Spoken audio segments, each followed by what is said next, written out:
नमस्कार साथियों, आज हम चर्चा करेंगे वर्ष 2011 में हुई टेट परीक्षा जो कि कक्षा 1 से 5 तक के लिए आयोजित हुई थी। उसमें हम देखेंगे बाल विकास के प्रश्न को, जिसमें आज का पहला प्रश्न है, परिवार एक साधन है। विकल्प ए है अनौपचारिक शिक्षा का, विकल्प बी है औपचारिक शिक्षा का, विकल्प सी है गैर औपचारिक शिक्षा का, विकल्प डी है दूरस्थ शिक्षा का।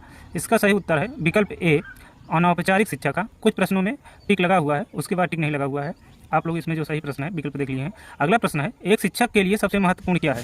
कक्षा में अनुशासन बनाए रखना, विकल्प बी कक्षा में समयानुवर्ती होना, विकल्प सी विद्यार्थियों की कठिनाइयों को दूर करना, विकल्प डी एक सुवक्ता होना।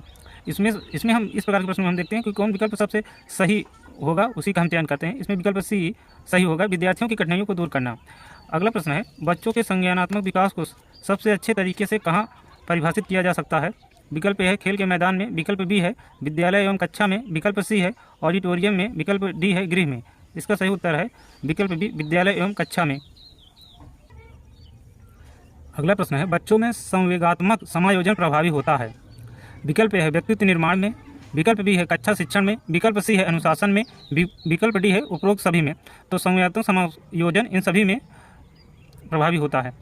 अगला प्रश्न है, एक शिक्षक को साधन संपन्न होना चाहिए, इसका अर्थ है उसके पास पर्याप्त धन संपदा होनी चाहिए ताकि उसे शिक्षण देने की जरूरत न पड़े। विकल्प बी है उसका अधिकारियों के उच्च स्तर से संपर्क होना चाहिए। विकल्प सी है उनको अपने विद्यार्थियों की समस्याओं को हल करने का पर्याप्त ज्ञान होना चाहिए। विकल्प डी है विद्यार्थियों के बीच उनकी प्रसिद्धि होना चाहिए। इसमें विकल्प सी सही है, उनको अपने विद्यार्थियों की समस्याओं को हल करने का पर्याप्त ज्ञान होना चाहिए। अगला प्रश्न है, खाली स्थान को अनुप्रेरित शिक्षण के एक संकेत के रूप में विवेचित किया जाता है। विकल्प ए है कक्षा में अधिगम उपस्थिति, विकल्प बी है शिक्षक द्वारा दिया गया उपचारात्मक कार्य, विकल्प सी है विद्यार्थियों द्वारा प्रश्न पूछना, विकल्प डी है कक्षा में पूर्ण निरस्ता। इसका सही उत्तर है विकल्प सी विद्यार्थियों द्वारा प्रश्न पूछना। इसका सही उत्तर होगा। अगला प्रश्न है, कक्षा में विद्यार्थियों की रुचि बनाए रखने के लिए एक शिक्षक को उचित है श्याम पट का प्रयोग करना, विकल्प बी है चर्चा करना, विकल्प सी है कहानी कहना, विकल्प डी है प्रश्न पूछना। इसका सही उत्तर है विकल्प डी प्रश्न पूछना। एक शिक्षक विद्यार्थियों में सामाजिक मूल्यों को विकसित कर सकता है। विकल्प है महान व्यक्तियों के बारे में बोलकर, विकल्प बी है अनुशासन की अनुभूति को विकसित कर, विकल्प सी है आदर्श रूप में बर्ताव कर, विकल्प डी है उन्हें अच्छी कहानियाँ सुनाकर। इसका सही उत्तर है विकल्प सी आदर्श रूप में बर्ताव कर। अगला प्रश्न है, आप एक अतिसक्रिय बालक को कैसे सही दिशा में लाएंगे? विकल्प ए है उसे पहली पंक्ति में बिठाएंगे तथा उस पर कड़ी नज़र रखेंगे, विकल्प बी है उसे कक्षा में कोने में बैठने की जगह निर्धारित करेंगे, विकल्प सी है उसे श्याम पट्ट आदि साफ करने का काम देंगे, विकल्प डी है उपरोक्त में से कोई नहीं। इसका सबसे इस प्रकार के बालक को हम श्याम पट्ट साफ करने का काम देंगे। अगला प्रश्न है, पृथक पृथक समजातीय समूहों के व्यक्तियों के प्रति बच्चों की अभिवृत्ति साधारणतया आधारित होती है उनकी अभिभावकों की चित्तवृत्ति पर, उनमें समकक्षियों की अभिवृत्ति पर, विकल्प सी है दूरदर्शन के प्रभाव पर, विकल्प डी है उनके सहोदरों की अभिवृत्ति पर। इसका सही उत्तर है विकल्प ए उनके अभिभावकों की चित्तवृत्ति पर। अगला प्रश्न है, आपको अपनी कक्षा में 2 मंदबुद्धि बच्चों को बैठाने के लिए बोला गया है। आप, विकल्प ए है उन्हें अपने विद्यार्थियों के रूप में ग्रहण करने से इनकार करेंगे, विकल्प बी प्रधानाध्यापक को उन्हें किसी और कक्षा में जो कि मंदबुद्धि बालकों के लिए विशेष रूप से चिन्हित है बैठने के लिए बोलेंगे, विकल्प सी ऐसे विद्यार्थियों को सिखाने की तकनीक सीखेंगे, विकल्प डी उपरोक्त में से कोई नहीं। इसका सही उत्तर होगा विकल्प सी ऐसे विद्यार्थियों को सिखाने की तकनीक सीखेंगे। अगला प्रश्न है, विद्यार्थियों को विद्यालय में खेलना क्यों उचित है? विकल्प ए है उन्हें शारीरिक रूप से सशक्त बनाया जाएगा, विकल्प बी है यह शिक्षकों के लिए काम आसान करेगा, विकल्प सी है यह समय बिताने में सहायक होगा, विकल्प डी है यह सहयोग एवं संतुलन का विकास करेगा। इसका सही उत्तर होगा विकल्प डी यह सहयोग एवं संतुलन का विकास करेगा। अगला प्रश्न है, निम्न कक्षाओं में शिक्षण की खेल विधि आधारित है। विकल्प ए है शारीरिक शिक्षा कार्यक्रमों के सिद्धांत पर, विकल्प बी है शिक्षण की विधियों के सिद्धांत पर, विकल्प सी है विकास एवं वृद्धि के मनोवैज्ञानिक सिद्धांत पर, विकल्प डी है शिक्षण के सामाजिक सिद्धांत पर। इसका सही उत्तर है विकल्प सी विकास एवं वृद्धि के मनोवैज्ञानिक सिद्धांत पर। अगला प्रश्न है 14वां नंबर का, विशेष रूप से ज़रूरतमंद बच्चों की शिक्षा का प्रबंध होना चाहिए दूसरे समान बच्चों के साथ विशेष विद्यालयों में विशेष बच्चों के लिए विधियों द्वारा, विकल्प सी है विशेष विद्यालयों में, विकल्प डी है विशेष विद्यालयों में विशेष शिक्षकों द्वारा। इसका सही उत्तर है दूसरे सामान्य बच्चों के साथ। जो कि विकल्प ए में सही होगा।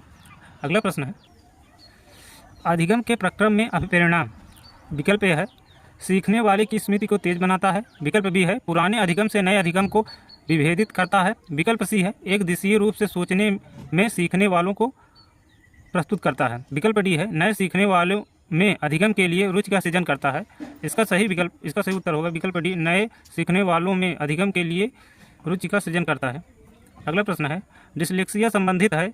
विकल्प ए है मानसिक विकार से। विकल्प बी है गणितीय विकार से। विकल्प सी है पठन विकार से। विकल्प डी है व्यवहारिक विकार से। इसका सही उत्तर होगा विकल्प सी, पठन विकार से। अगला प्रश्न है, श्यामपट्ट को शिक्षण सामग्री के किस समूह के अंतर्गत किया जा सकता है? श्रव्य साधन। विकल्प बी है दृश्य साधन। विकल्प सी है दृश्य श्रव्य साधन। विकल्प डी है इनमें से कोई नहीं। श्यामपट्ट को हम दृश्य श्रव्य साधन के अंतर्गत रखेंगे, जो कि विकल्प बी में सही है। अगला प्रश्न है, कक्षा 5 के न्यून दृष्टि वाले बच्चों को विकल्प है निम्न स्तर के कार्य के लिए माफ़ करना उचित है। विकल्प बी है उनके दैनिक कार्य में उनके माता पिता तथा मित्रों को सहायता करनी चाहिए। विकल्प सी है कक्षा में सामान्य रूप से बर्ताव करना चाहिए एवं ऑडियो सीडी के जरिए सहायता प्रदान करनी चाहिए। विकल्प डी है कक्षा में विशेष बर्ताव करना चाहिए। इसका सही उत्तर है विकल्प सी, कक्षा में सामान्य रूप से बर्ताव करना चाहिए एवं ऑडियो सीडी के जरिए सहायता प्रदान करनी चाहिए। अगला प्रश्न है, कक्षा में जो विद्यार्थी प्रश्न पूछते हैं उन्हें विकल्प है कक्षा के बाद शिक्षक से मिलने की सलाह दी जाए।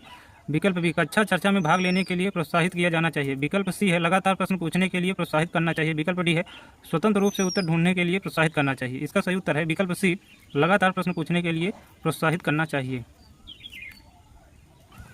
अगला प्रश्न है, निम्न में से कौन सा शिक्षण कुशलता से संबंधित है?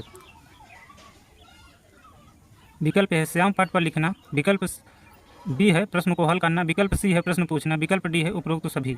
इसका सही उत्तर होगा विकल्प डी, उपरोक्त सभी। अगला 21 नंबर का प्रश्न है, शिक्षा की किंडरगार्टन पद्धति का प्रतिपादन किसने किया? विकल्प है पीपी नन ने। विकल्प बी है स्पेंसर ने। विकल्प सी है फ्रोबेल ने। विकल्प डी है मॉन्टेसरी ने। इसका सही उत्तर होगा विकल्प सी, फ्रोबेल ने। अगला प्रश्न है, एक अभिभावक आपसे विद्यालय में मिलने के लिए कभी नहीं आता, आप बच्चे की अपेक्षा करेंगे। विकल्प बी अभिभावक को लिखेंगे। विकल्प सी आप स्वयं उनसे मिलने जाएंगे। विकल्प डी बच्चे को दंड देना शुरू करेंगे। इसका सही उत्तर होगा विकल्प सी, आप स्वयं उनसे मिलने जाएंगे।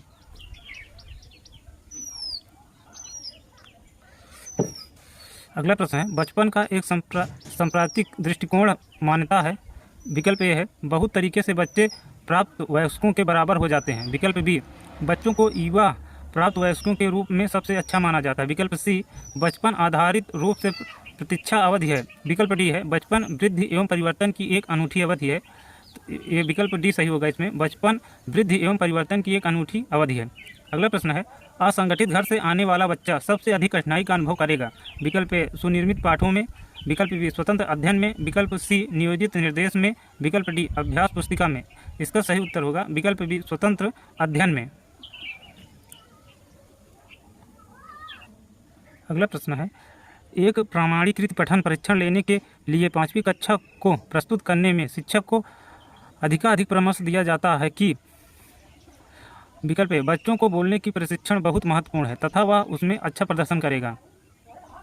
विकल्प बी पूर्ववर्ती परीक्षा से प्रधान प्रश्नों को चिन्हित करना एवं छात्रों को उन्हें उत्तर देने की अनुमति देना। विकल्प सी निम्न कोड के पाठकों को प्रशिक्षण देना ताकि कक्षा के शेष बच्चे किसी भी तरीके से अच्छा करें। विकल्प डी परीक्षण में आने वाले समान प्रकार के प्रश्नों के उत्तर देने के लिए छात्रों को अभ्यास कराना। इसमें विकल्प डी सही होगा, परीक्षा में आने वाले समान प्रकार के प्रश्नों के उत्तर देने के लिए छात्रों को अभ्यास कराना। ये प्रश्न के अनुसार सही होगा विकल्प। अगला प्रश्न है, अल्प वयस्क बच्चों के अधिगम में अभिभावकों की भूमिका होती है निषेधात्मक, अग्र सक्रिय। विकल्प सी है संवेदनात्मक। विकल्प डी है उदासीन। इसमें अग्र सक्रिय विकल्प बी सही होगा। अगला प्रश्न है, आप देखते हैं कि एक छात्र बुद्धिमान है, आप विकल्प ए उसके साथ संतुष्ट रहेंगे। विकल्प बी उसे अतिरिक्त गृह कार्य नहीं देंगे। विकल्प सी वह जैसे अधिक प्रगति कर सके उस तरह से उसे अनुप्रेरित करेंगे। विकल्प डी उसके अभिभावकों को सूचित करेंगे कि वह बुद्धिमान है। इसका सही उत्तर होगा विकल्प सी, वह जैसे अधिक प्रगति कर सके उस तरह से उसे अनुप्रेरित करेंगे। अगला प्रश्न है, यदि कुछ विद्यार्थी कक्षा में अध्ययन की चित्तवृत्ति में नहीं है तो आप विकल्प ए उन्हें अध्ययन के लिए बाध्य करेंगे, विकल्प बी उन विद्यार्थियों को कक्षा छोड़ने के लिए कहेंगे, विकल्प सी उन्हें चेतावनी देंगे कि वे अवश्य अध्ययन करें, नहीं तो आप प्रधानाध्यापक को सूचित करेंगे, विकल्प डी उन्हें उनकी रुचि अथवा आप अपने विषय के अनुसार रुचिपूर्ण चीज़ बताएंगे। इसका सही उत्तर होगा विकल्प डी उन्हें उनकी रुचि अथवा आप अपने विषय के अनुसार रुचिपूर्ण चीज़ें बताएंगे।